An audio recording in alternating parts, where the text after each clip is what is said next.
Hi everyone, my name is Hannah and I am so excited to get to share the Devo from question number 17 in the New City Catechism with you guys this week. And the question is, what is idolatry? Yeah, let's go ahead and jump right in. I'm super excited to get to hopefully encourage you guys this week. So the question from the Catechism is, what is idolatry?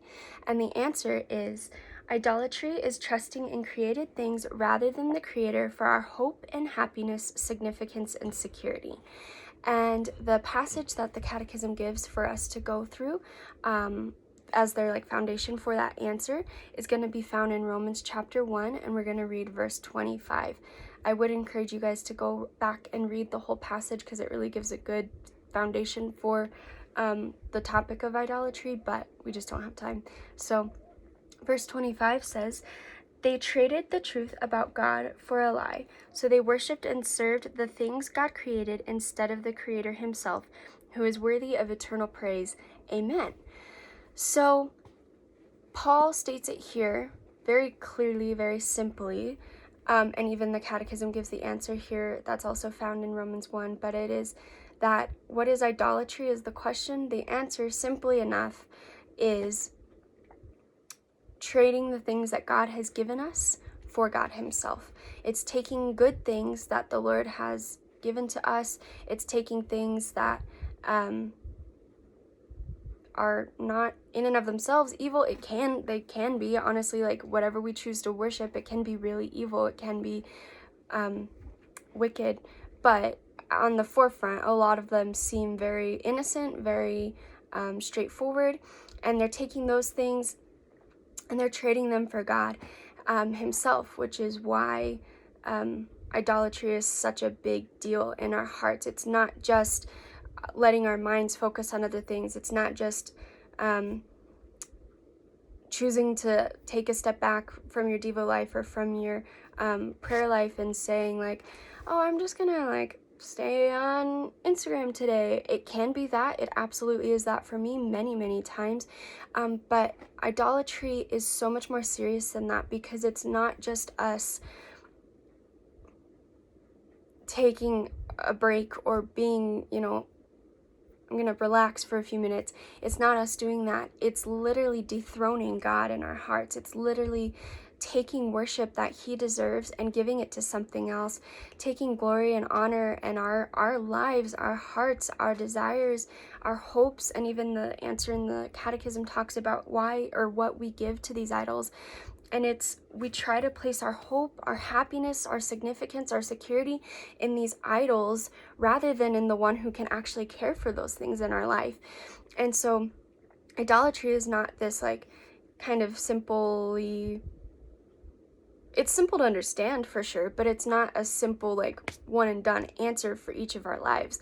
It's a work that the Lord continually has to do in our hearts and convict and draw us closer to himself in, because we always are searching for other things, easier things to place our hope in rather than him, because and I think it's important to talk about kind of why we choose to idolize things, because oftentimes the Lord is really hard to follow. It's really hard to obey him sometimes. It's really hard to trust him because we can't see what he's doing all the time. We don't know his timing. We can't see, even our feet at the bottom of the path that we're walking, much less 20 feet down the road where we want to be seeing, so that we're prepared. And so it's easier for us to turn aside and to be like, no, I'm going to place my focus on something that I feel like I can control. I'm going to place my focus on something that I feel like can contain the desires of my heart better than you can, God. Give me a minute. I'll be back whenever I feel like I can understand you again. But right now, I just can't. And it's so convicting to think about these things, because there's so much, even in our daily life today, with being in quarantine and everything, that the Lord has been revealing so many idols, so many things that we've placed our trust in rather than him. And it's this time of being stripped away, being cleansed of all of these things so that we can come back to him. And it's a good time, but it's really painful. So that's, idolatry in a nutshell is really placing our affections, our worship in something other than the Lord.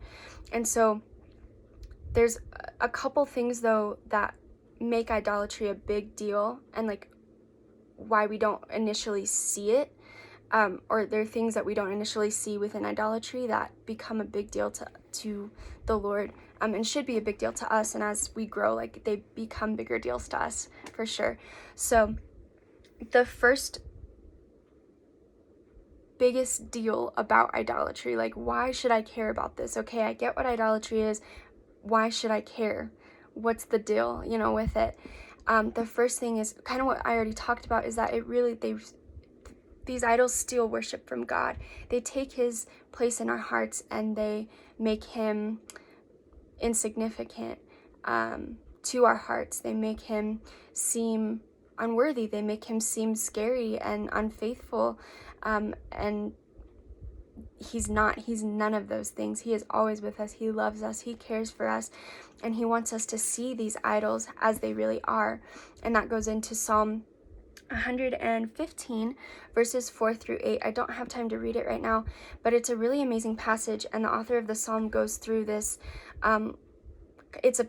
Obviously it's a psalm, so it's poetry, but he goes into this comparison of these idols that people worship, and he talks about how they have eyes but they can't see, they have a mouth but they can't speak, they have ears but they can't hear, they have feet but they can't go anywhere, they have hands but they can't do anything with them. And he's going through all of these things. And the biggest thing to understand with that passage is that idols, they just lie to us. They deceive us. They make us seem that they have things that we want. They make us seem like, or they make themselves seem like they have things that we can trust in, that are solid, a foundation, a good thing for us. And then we realize in the end, when we've placed all of our hope and our foundation on them, that they come to nothing. They can't do anything for us. They can't save us. They can't help us. They're not a good place for our hope. We just get disappointed and hurt, and we end up going back to the Lord and being like, Lord, that wasn't right, was it? And he goes, no, but you didn't see it because it was such a good deceiver. It had so many things that you thought you needed. Instead of just trusting me, though, you trusted in yourself to identify what you needed rather than letting me tell you what you needed, So those are the two main, really, the idols that we serve are not a good foundation for us. They will hurt us. And I'm always reminded whenever I think of idols about the story of Moses in the desert with the Israelites, and how when he was receiving the 10 Commandments, how the Lord was giving him these words, and he gave him the tablets. And Moses was coming down from the mountain, and he came down to discover that Israel had gotten scared. They couldn't see God. They didn't know his timing. So they built an idol. And Moses was so in anguish that he threw the tablets of the 10 Commandments down. He shattered them. And then he was so angry with the people that he melted down this golden calf that they had made. He ground it into a powder, he put it in their drinking water, and then he made the people drink it. And it's such a great picture of what the Lord does to the idols in our lives. We can either identify them ourselves, and we can surrender and submit to the Lord and pray about it and be like, okay, Lord, what are my idols?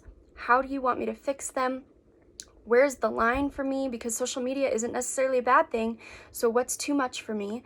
When does it become idolatry from my heart? Search out your convictions with the Lord, seek him for that. But then we can do that, and he will absolutely bless us and honor us in that, because we're desiring to seek him and know his will. The other opposite of that spectrum, though, is that the Lord has to tear down the idols in our life. And he will, because he knows that they're bad for us. He knows that they're no good. And he loves us so much, and he cares for us enough to show us that they are nothing, that they amount to nothing, that they can do nothing for us, even though we can't see it. And so, we can either have a situation where we have to drink the ground idol, or we can surrender it on our own and be like, hold on, Lord, I know that this is wrong for me, forgive me. And he's so good to draw us back to himself in those moments. So I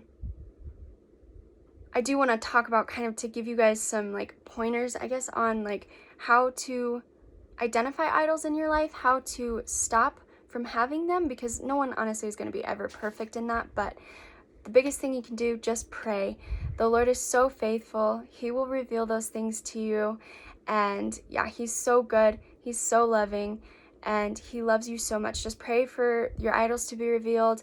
Pray for, clean convictions, a clean heart. He's going to give those things to you guys. He loves you so much. And so, yeah, I pray that this was encouraging to you guys, maybe a little convicting. I know it for sure was for me. So, yeah, I'm praying for you guys after this. I know that it's a hard topic. So, yeah, be blessed in the Lord this week.